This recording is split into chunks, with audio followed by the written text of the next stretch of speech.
Jésus-Christ de Nazareth, nous bénissons le Dieu et Père de notre Seigneur Jésus-Christ pour cette nouvelle vidéo, le baptême par immersion. Merci mes frères et sœurs de m'encourager, de me suivre et de prier pour moi dans le lieu secret, pour l'œuvre qui se fait, pour les vidéos qui sont faites, qui sont, je le crois, une source de bénédiction pour beaucoup de chrétiens et pour moi-même, bien évidemment. Je remercie le Seigneur et que vraiment tout l'honneur et la gloire reviennent à notre Seigneur et Sauveur Jésus-Christ pour toutes les vidéos qui sont faites, pour tout ce qui est dit et pour tout ce qui est partagé. Nous sommes des serviteurs inutiles et nous remercions le Seigneur de nous faire participer justement à cette œuvre. Et vous participez aussi à cette œuvre de loin comme de près, par vos prières, par vos commentaires ou par votre amour tout simplement. Et bien entendu aussi les détraqueurs aussi, qui font aussi partie de cette œuvre. Parce que dans l'œuvre de Dieu, il y a toujours le blé et livré, il y a toujours les personnes qui viennent pour attaquer justement la parole du Seigneur. Et ça aussi, ça fait partie de l'œuvre de Dieu. Donc que Dieu vous bénisse aussi dans le nom de Jésus-Christ. Alors aujourd'hui, nous voulons parler, mes frères et sœurs, du baptême par immersion et non le baptême par aspersion. J'aimerais déjà dans un premier temps toucher la nuance entre ces deux baptêmes. Le baptême par aspersion est un baptême qui est fait par l'Église catholique. Si Dieu permettra, nous ferons aussi une vidéo sur la doctrine catholique, justement pour démasquer les œuvres infructueuses des ténèbres, pour démasquer justement leurs doctrines infructueuses, leurs doctrines qui ne sont pas bibliques, leurs doctrines malheureusement qui proviennent, qui ne sont pas bibliques, des doctrines de démons. Nous voulons justement, si Dieu permet, si Dieu nous garde en vie, toucher le sujet justement. Et le baptême par aspersion, c'est lorsque on prend, à l'occurrence généralement ce sont des enfants qui ont à très bas âge, qui sont très petits, et qu'on leur met justement de l'eau sur le front, et on appelle ça le baptême par aspersion. Mais le sujet dont nous voulons développer aujourd'hui, c'est le baptême par immersion. C'est-à-dire que tout le corps est plongé dans l'eau.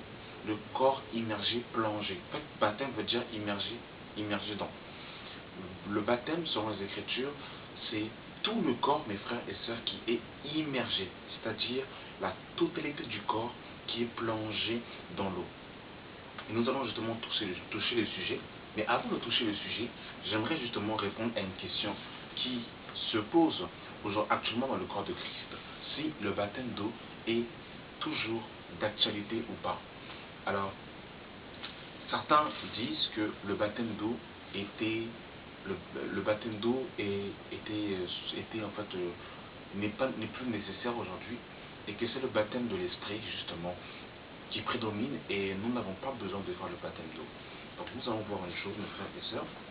Nous sommes dans Actes, nous sommes justement dans Matthieu. Matthieu chapitre 24. À partir du verset 35, le Seigneur nous dira: le ciel et la terre passeront, mais mes paroles ne passeront point. Le ciel et la terre passeront, mais mes paroles ne passeront point.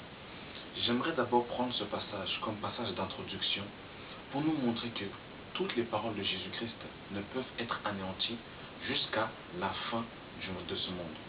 Les paroles de Jésus-Christ, mes amis, ne peuvent pas être anéanties, sont inébranlables, inaltérables. Les paroles de Jésus subsistent éternellement. Le ciel et la terre passeront, mais mes paroles ne passeront point. Ça veut dire quoi? Ça veut dire que si Jésus-Christ a institué le baptême, si Jésus nous a donné comme recommandation, comme ordre de nous faire baptiser, et bien cette parole ne peut être anéantie par aucun homme, par aucun esprit, dans ce temps présent ou dans le monde à venir, mes frères et sœurs. Parce que les paroles de Jésus ne passeront pas. Et elles sont éternelles, mes frères et sœurs. Et Jésus qui est le modèle parfait, qui est le modèle par excellence, Jésus lui-même dira: le disciple n'est pas plus grand que son maître. Et tout disciple accompli sera comme son maître. Et Jésus est le modèle parfait, le modèle par excellence, le modèle que nous devons suivre, mes amis. Et nous sommes dans Matthieu chapitre 3, mes frères et sœurs. Matthieu chapitre 3, à partir du verset 13, qui nous dit: alors Jésus vint de la Galilée, au Jourdain vers Jean, pour être baptisé par lui. Mais Jean s'y opposa en disant: c'est moi qui ai besoin d'être baptisé par toi, et tu viens à moi. Jésus lui répondit: laisse faire maintenant, car il est convenable que nous accomplissions ainsi ce qui est juste. Et Jean ne lui résista plus. Dès que Jésus eut été baptisé et sorti de l'eau, verset 16, dès que Jésus eut été baptisé et sorti de l'eau, donc on ne peut pas sortir de l'eau si nous ne sommes pas au préalable rentrés. Ça veut dire que nous voyons que le baptême de Jésus était un baptême total par immersion. Le corps de Jésus a été totalement plongé dans l'eau. Et nous allons expliquer et décortiquer par la suite pourquoi est-ce qu'il est nécessaire que tout le corps soit plongé, immergé dans l'eau. Et par la suite, c'est écrit: et voici les cieux s'ouvrir, et il vit l'Esprit de Dieu descendre sur lui comme une colombe et venir sur lui. Et voici une voix fit entendre des cieux ces paroles: celui-ci est mon fils bien-aimé, en qui j'ai mis toute mon affection. Donc vous, mes frères et sœurs, Jésus-Christ, qui est notre modèle parfait, le modèle par excellence, qui est notre maître, notre rabbi, s'est fait baptiser, a dit à Jean: laisse, car il est convenable que nous accomplissions ce qui est juste, mes amis. Et Jésus n'avait pas besoin de se faire baptiser, mes frères et sœurs, parce que les gens qui venaient, mes frères et sœurs, au baptême de Jean, le baptême de Jean était le baptême de la repentance. Jésus, en soi, n'avait pas besoin de se faire baptiser en ce qui le concernait lui. Mais Jésus a voulu nous montrer un modèle, mes amis. Jésus a voulu nous montrer un exemple, mes frères et sœurs. Parce que Jésus n'avait pas besoin de se faire baptiser. Et nous sommes dans Jean chapitre 4, mes frères et sœurs. Jean chapitre 4. Jean chapitre 4, mes amis. La parole nous dit dans Jean chapitre 4, à partir du verset 1. Le Seigneur sut que les pharisiens avaient appris qu'il faisait et baptisait plus de disciples que Jean. Toutefois, Jésus ne baptisait pas lui-même, mais c'était ses disciples. Alors il quitta la Judée et retourna en Galilée. Le verset 2 nous dit: toutefois, Jésus ne baptisait pas lui-même, mais c'était ses disciples. Donc on voit que Jésus-Christ sera avec ses disciples et qu'ils vont baptiser. Et j'aimerais justement faire une petite parenthèse, m'appesantir justement sur ce passage, sur beaucoup de choses qui se passent, mes amis, dans nos églises, qui se disent églises de réveil, qui se disent églises conformes à la parole de Dieu, mais qui ne sont pas malheureusement des fois des églises. Pourquoi? Parce que aujourd'hui, mes frères et sœurs, on a mystifié le baptême. Je m'explique. On a mystifié le baptême en disant qu'il n'y a que les pasteurs, docteurs, apôtres, évangélistes, prophètes qui peuvent baptiser. Alors qu'ici, mes frères et sœurs, nous voyons que c'était les disciples de Jésus qui baptisaient. Ça veut dire qu'un disciple, autrement dit une brebis, qui marche dans la crainte de Dieu, qui s'efforce de marcher dans la sanctification et qui ne vit pas dans une vie de pratique de péché, peut baptiser, mes amis. Il n'y a pas qu'un pasteur, un docteur, un évangéliste, un prophète, un apôtre qui peut baptiser. Un disciple du Seigneur, mes frères et sœurs, peut baptiser. Il peut baptiser. Un disciple du Seigneur, mes frères et sœurs, peut baptiser. Et c'est important, c'est capital, c'est primordial, mes frères et sœurs, de comprendre cela afin, mes frères et sœurs, de ne pas se faire balloter à tout vent de doctrine. Et pour confirmer, mes frères et sœurs, qu'un simple disciple peut baptiser, nous allons sans plus tarder partir dans Actes chapitre 9, mes frères et sœurs. Nous sommes dans Actes chapitre 9, mes frères et sœurs. Et nous sommes dans Actes chapitre 9, à partir du verset 10, qui nous dit, juste avant de lire Actes chapitre 9, le verset 10, je vais récapituler le contexte. Dans Actes chapitre 9, Paul va justement partir pour la Damas pour ramener les disciples du Seigneur prisonniers, pour aller captiver les disciples du Seigneur et les ramener liés à Jérusalem. Et sur le chemin de Damas, il va rencontrer le Seigneur, et il va rencontrer une grande lumière, et à ce moment-là, justement, le Seigneur va lui parler. Et quand le Seigneur va lui parler, c'est là où le cœur de Paul va être touché. Et par la suite, Jésus va parler à son disciple, à son serviteur, Ananias. Et regardez ce que la parole nous dit. Nous sommes dans Actes chapitre 9, à partir du verset 10. Or, il y avait à Damas un disciple nommé Ananias. Le Seigneur lui dit dans une vision, Ananas, il répondit, me voici Seigneur. Et le Seigneur lui dit, lève-toi, va dans la rue qu'on appelle à droite, et cherche dans la maison de Judas un nommé Saül de Tarse, car il prie, et il a vu une vision, un homme au nom d'Ananas qui entrerait et qui lui imposerait les mains afin qu'il recouvre la vue. Ananas répondit, Seigneur, j'ai appris de plusieurs personnes tous les maux que cet homme a fait à tes saints dans Jérusalem. Et il a ici le pouvoir de la part des principaux sacrificateurs pour lier tous ceux qui invoquent ton nom. Mais le Seigneur lui dit, va, car cet homme est un instrument que j'ai choisi pour porter mon nom devant les nations, devant les rois, devant les fils d'Israël. Je donnerai tout ce qu'il doit souffrir pour mon nom. Alors Ananas sortit, et lorsqu'il fut arrivé dans la maison, il imposa les mains à Saül en disant, Saül mon frère, le Seigneur Jésus qui t'a apparu sur le chemin sur lequel tu venais m'a envoyé pour que tu recouvres la vue et que tu sois rempli du Saint-Esprit. Au même instant, il tomba de ses yeux comme des écailles, il recouvrit la vue, il se leva et fut baptisé. Donc on voit, mes frères et sœurs, que Ananias, au verset 10, la parole nous dit que, or, il y avait à Damas un disciple nommé Ananias. Mes frères et sœurs, la Bible ne nous parle pas du ministère d'Ananias. La Bible ne nous dit pas qu'il était apôtre, qu'il était docteur, qu'il était prophète, pasteur, évangéliste. Ananias était un simple disciple du Seigneur, mais comme c'était un homme craignant Dieu, qui marchait dans la crainte de Dieu, dans la sanctification, qui ne pratiquait pas le péché et qui n'annonçait pas les fausses doctrines, il a pu, mes frères et sœurs, baptiser. Donc mes frères et sœurs, que personne ne vous trompe, que personne ne vous séduise. Il n'y a pas que les ministères qui peuvent baptiser. Un disciple peut aussi baptiser. Et nous l'avons vu, mes frères et sœurs, Bible en main, Bible en appui. Et là où j'aimerais encore m'apesantir, mes frères et sœurs, sur le baptême, c'est que dans la Bible, mes frères et sœurs, il n'y a pas de cours de baptême. Ça veut dire quoi? L'enseignement vient par la suite. Lorsqu'une personne, dans les Écritures, recevait le Seigneur, il se faisait baptiser le même jour où il avait reçu le Seigneur Jésus-Christ. Avant de donner d'abord l'exemple théorique qu'il y a eu dans les Écritures, j'aimerais d'abord que nous puissions nous appesantir sur une parole du Maître. Nous sommes dans Matthieu, mes frères et sœurs, Matthieu chapitre 28, à partir du verset 19, qui dit « Allez, faites de toutes les nations des disciples, les baptisant au nom du Père, du Fils et du Saint-Esprit, et enseignez-leur à observer tout ce que je vous ai prescrit. » Donc voyez-vous, l'enseignement vient après le baptême. Donc on doit les baptiser et après ils sont enseignés. Et c'est comme ça que ça se faisait, mes frères et sœurs, dans les Écritures.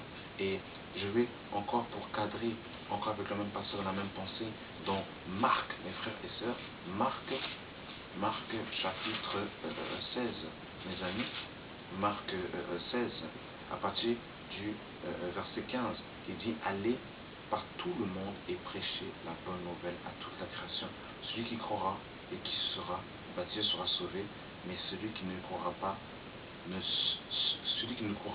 sera condamné. » Donc, vous voyez, mes frères et sœurs, c'est la mission que Jésus a donnée à ses apôtres, d'aller par tout le monde, de toutes les nations des disciples, et de les baptiser. Donc, comme nous l'avons vu précédemment dans Matthieu 24, le verset 35, que le ciel et la terre passeront, mais que les paroles du Seigneur ne passeront pas. Donc, les paroles qui sont sorties de la bouche de Jésus, dans Marc 16, à partir du verset 15 à 16, et dans Matthieu 28, 19, ces deux paroles, mes frères et sœurs, ne peuvent être anéanties. Donc, nous allons voir le cas pratique, mes frères et sœurs, dans Actes chapitre 2, mes amis, où nous allons voir concrètement que l'apôtre Pierre va annoncer l'évangile, mes frères et sœurs. C'était le jour de la fête de la Pentecôte. Et le jour de la fête de la Pentecôte, mes amis, il y avait tous les juifs de la diaspora qui, autrement dit, les juifs du monde entier, qui montaient à Jérusalem justement pour célébrer la fête de la Pâque. Et justement, le Seigneur a permis que le jour de cette fête, qu'il y ait l'effusion du Saint-Esprit et que les 120 qui étaient dans la chambre haute, lorsqu'il fut justement rempli du Saint-Esprit, les amis, ils vont parler des langues justement intelligibles et que les autres juifs vont entendre justement les merveilles de Dieu dans leur dialecte respectif. Par la suite, l'apôtre Pierre va apporter un message, un sermon, et qui va concerner la personne de Christ pour approuver la véracité et l'authenticité que Jésus-Christ était le Fils de Dieu, celui qui était le Messie d'Israël, celui qui avait été annoncé par les saints prophètes, et que c'était lui qui devait porter le fardeau et les péchés de l'humanité, et que par sa mort et sa résurrection, justement, l'homme avait la vie éternelle et le pardon de ses péchés. Et nous sommes dans Actes chapitre 2, à partir du verset 37, Pierre dira, après avoir entendu ces discours, ils eurent le cœur vivement touché, et ils dirent à Pierre et aux autres apôtres, hommes, frères, que ferons-nous? Pierre leur dit, repentez-vous, et que chacun de vous soit baptisé au nom du Seigneur Jésus pour le pardon de vos péchés, et vous recevrez le don du Saint-Esprit. Donc, voyez-vous, mes frères et sœurs, ici, on voit que lorsque ils vont entendre le message de l'Évangile, parce que selon 1 Corinthiens 15, le message de l'Évangile concerne Jésus-Christ mort, enseveli, ressuscité le troisième jour. C'est l'enseignement justement que Pierre va apporter dans Acte 2. Et lorsqu'ils vont être vivement touchés, mes frères et sœurs, ils vont dire, enfin, que ferons-nous? Et ils ont été, mes frères et sœurs, baptisés le même jour. Il n'y a pas eu de cours de baptême où ils n'ont pas attendu 6 mois, 1 an pour se faire baptiser. Ils se sont fait baptiser le jour même, mes frères et sœurs. Et c'est important de revenir à l'enseignement apostolique, mes frères et sœurs, afin que personne ne vous séduise, afin que personne ne vous ébranle, mes frères et sœurs.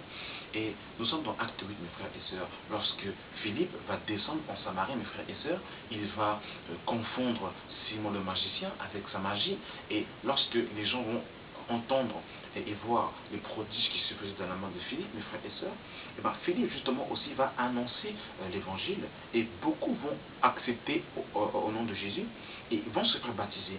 Et nous sommes dans Acte chapitre 8 à partir du verset 16 qui nous dit, à partir du verset 14, Acte 8, 14, les apôtres qui étaient à Jérusalem, ayant appris que la Samarie avait reçu la parole de Dieu, y envoyèrent Pierre et Jean. Ceux-ci arrivèrent chez les Samaritains, prier pour eux, afin qu'ils reçoivent le Saint-Esprit. Car ils n'étaient pas encore descendus sur aucun d'eux, ils avaient seulement été baptisés au nom du Seigneur Jésus. Alors Pierre et Jean leur imposèrent les mains et ils reçurent le Saint-Esprit. Donc on voit, mes frères et sœurs, que lorsque Jean va annoncer l'évangile et que les gens vont croire, ils vont être baptisés, mes frères et sœurs, à l'instant même. Ils ne vont pas attendre 10 ans, 15 ans pour se faire baptiser. Il n'y aura pas de cours de baptême, non. Tu dois d'abord attendre, et puis c'est quand tu te feras baptiser que là ta vie chrétienne va véritablement commencer, mes frères et sœurs. C'est pas comme ça, mes frères et sœurs, selon les Écritures. Et nous sommes dans Actes chapitre 8, à partir du verset 29, qui nous dit, l'Esprit dit à Philippe, avance et approche-toi de ce char. Philippe accourut et entendit l'Éthiopien qui lisait le prophète Ésaïe. Il lui dit, comprends-tu ce que tu dis? Il répondit, comment comprendrais-je si quelqu'un me guide? Et il invita Philippe à monter et s'asseoir avec lui. Le passage de l'Écriture qu'il lisait était celui-ci. Il a été amené comme une brebis à la boucherie et comme un agneau muet devant celui qui l'attend. Il n'a point ouvert la bouche dans son humiliation. Son jugement a été levé et sa prospérité qui la déteindra. Car sa vie a été retranchée de la terre. L'énigme dit à Philippe, je te prie, de qui le prophète parle-t-il ainsi? Est-ce de lui-même ou de quelqu'un d'autre? Alors Philippe ouvrit la bouche et commença par ce passage lui annonçant la bonne nouvelle de Jésus. Comme ils continuaient leur chemin, ils rencontrèrent de l'eau. Et l'eunuque dit, voici de l'eau. Qu'est-ce qui m'empêche que je sois baptisé? Philippe dit, si tu crois de tout ton cœur, cela est possible. L'eunuque répondit, je crois que Jésus-Christ est le Fils de Dieu. Il fit arrêter le char. Philippe et l'eunuque descendirent tous deux dans l'eau et Philippe baptisa l'eunuque. Donc vous, mes frères et sœurs, lorsque ces écailles vont tomber et qu'il va comprendre que l'évangile concerne une seule personne, Jésus-Christ mort, enseveli, ressuscité pour notre péché, pour notre justification, mes frères et sœurs, il ne va pas tarder. Philippe ne va pas le dire, non, attends d'abord, il faut que tu reçoives un cours de baptême et tu te feras baptiser par la suite. Il se fait baptiser, mes frères et sœurs, le même jour, mes frères et sœurs, le même jour. Et nous sommes encore dans Actes chapitre 10, à partir du verset 44, qui dira, là c'est à ce moment où justement Pierre sera d'abord sur le toit et que justement le Seigneur va lui parler, va lui montrer la nappe qui va descendre du ciel avec les éléments impurs et que le Seigneur lui dira tu et mange. Et par la suite, justement, Pierre va descendre chez Corneille, Corneille qui n'était pas juif, justement, et le Seigneur va inviter Pierre à aller chez Corneille. Et nous sommes dans Actes chapitre 10 à partir du verset 44.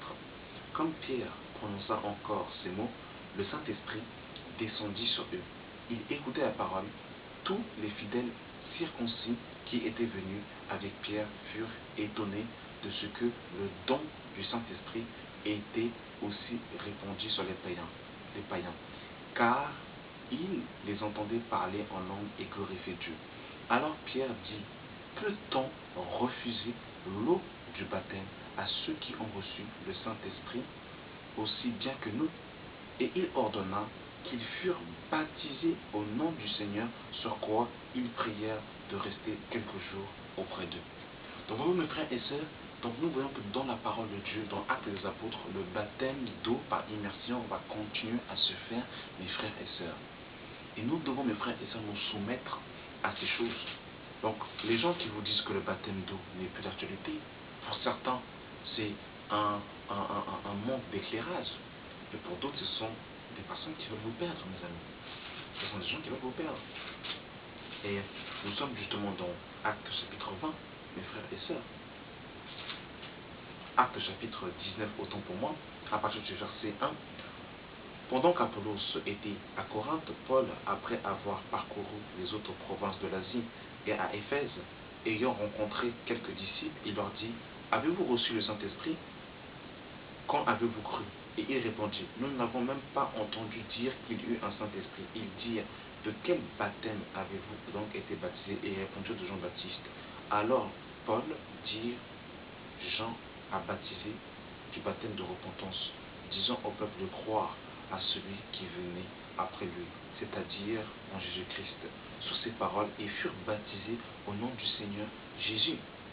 Donc, mes frères et sœurs, voilà, mes frères et sœurs, il y a encore beaucoup de passages. Nous avons voulu prendre plusieurs passages pour montrer justement que Paul lui-même s'est fait baptiser, Pierre a baptisé Corneille, Pierre a baptisé avec les autres disciples justement les 3000 âmes qui se sont converties dans Acte 2, Philippe a baptisé les disciples qui avaient reçu Jésus dans la Samarie, Philippe a baptisé l'énigme éthiopien, et tout ça, mes frères et sœurs, par le baptême d'eau. Alors, pourquoi le baptême d'eau? Qu'est-ce que le baptême d'eau, mes frères et sœurs? Alors, mes frères et sœurs, dans l'Ancienne Alliance, mes frères et sœurs, il y avait déjà l'image du baptême. Le baptême n'a pas commencé concrètement, mes frères et sœurs, avec le baptême de Jean le Baptiste. Vous allez voir, mes frères et sœurs, que le baptême, il y a eu déjà en fait des baptêmes dans l'Ancienne Alliance qui étaient, mes frères et sœurs, des images.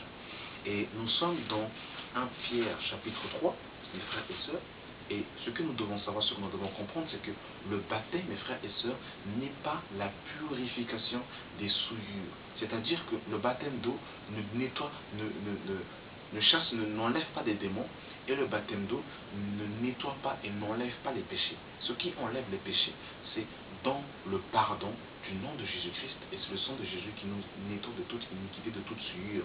Et nous sommes dans 1 Pierre chapitre 3, mes frères et sœurs, à partir du verset 18 qui nous dit, Christ aussi a souffert une fois pour les pécheurs, lui juste pour les injustes, afin de nous amener à Dieu, ayant été mis à mort quant à sa chair, mais ayant été rendu vivant quant à l'esprit, dans lequel il est aussi allé prêcher aux esprits en prison, qui autrefois avaient été incrédules, lors de la patience de Dieu se prolongeait au jour de Noé, pendant la construction de l'arche, dans lequel un petit nombre, c'est-à-dire 8, furent sauvés à travers l'eau. Cette eau était une figure du baptême. Cette eau était une figure du baptême.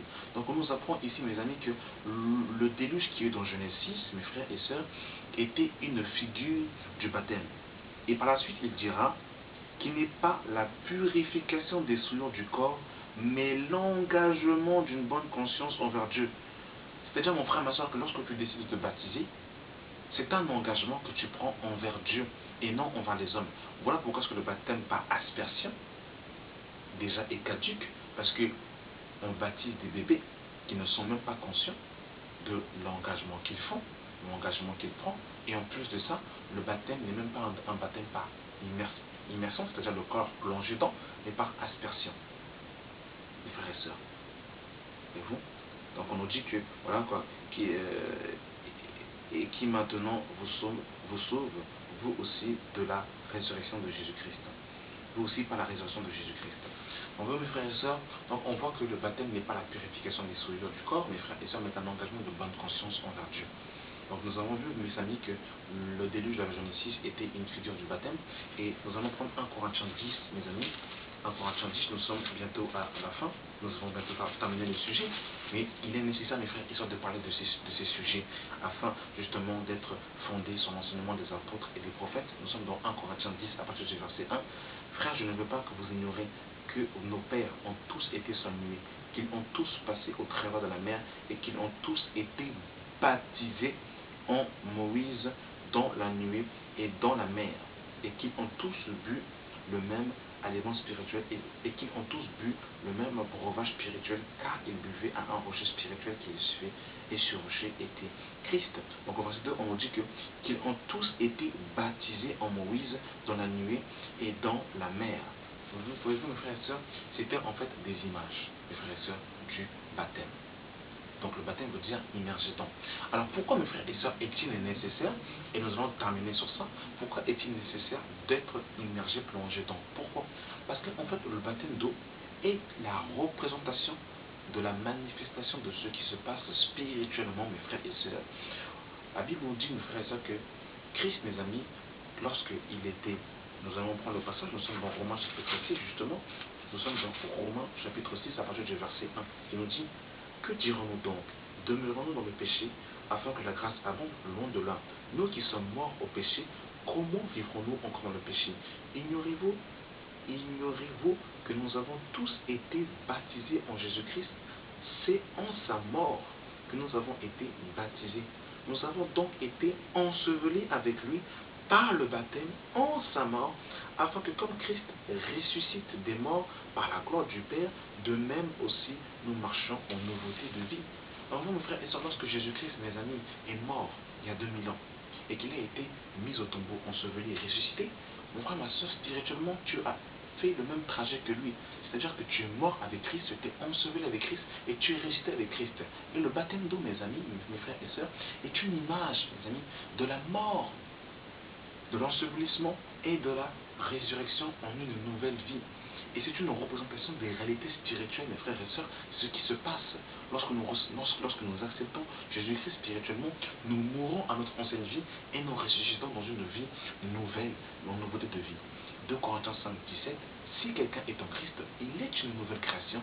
Les choses anciennes sont passées, voici que toutes choses sont devenues nouvelles. Donc le baptême d'eau, mes frères et sœurs, a un impact et touche directement l'œuvre de la croix, la mort, l'ensevelissement et la résurrection.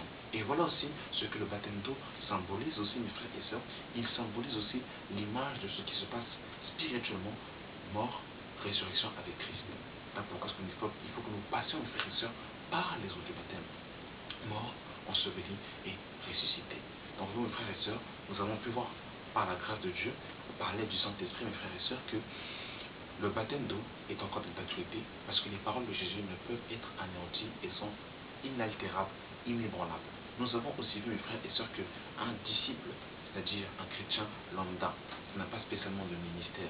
D'ailleurs, nous avons tous un ministère, parce que le ministère veut dire tout simplement service. Nous avons reçu le ministère de la réconciliation, que tout chrétien a reçu. On voit qu'un disciple peut, mes frères et sœurs, baptiser, mes frères et sœurs, un disciple peut baptiser, mes frères et sœurs. Bien évidemment, il faut que ce disciple marche par la crainte de Dieu. Il faut qu'il ait justement que son cœur soit touché par l'évangile. Voilà, mes frères et sœurs. Donc, voilà un peu, mes frères et sœurs, ce que nous avons pu voir, ce que nous avons pu toucher. Donc, si vous avez des questions, mes frères et sœurs, s'il y a des choses qui n'ont pas pu être développées dans cette vidéo, eh bien, vous avez la possibilité de poser justement vos questions en commentaire et j'essaierai d'y répondre par la grâce de Dieu. Donc voilà, merci d'avoir suivi cette vidéo et que le Dieu de paix vous comble de toute sa grâce et de tout son amour. Soyez bénis dans le nom de Jésus-Christ de Nazareth. Amen.